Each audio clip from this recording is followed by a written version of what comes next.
The extreme cold can put a deep freeze on a lot of economic activity. Airlines grounded, trains delayed, and forget eating out, so bad news for restaurants.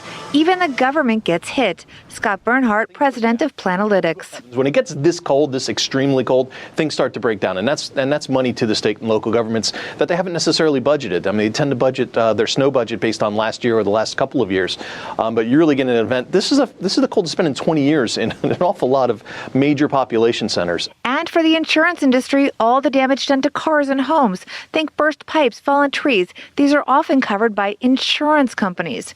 The Insurance Information Institute says severe winter weather is the third largest cause of insured catastrophes, and insurers pay an average of $1.4 billion per year in winter storm claims.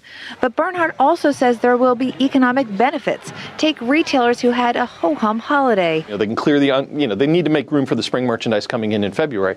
Also, there's gift card redemption.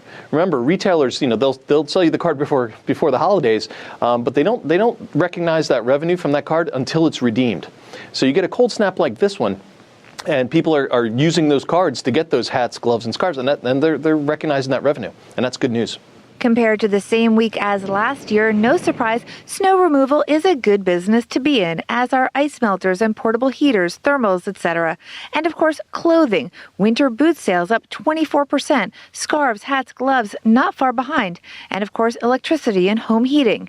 And though the freezing temperatures threaten to curtail oil production, for now, energy futures barely budged. Oil trader Alan Harry, president of Spartan Commodity Partners, was surprised. Well, I think part of the reason is they think in the next 2 weeks it's not going to be as cold as what we're having right now.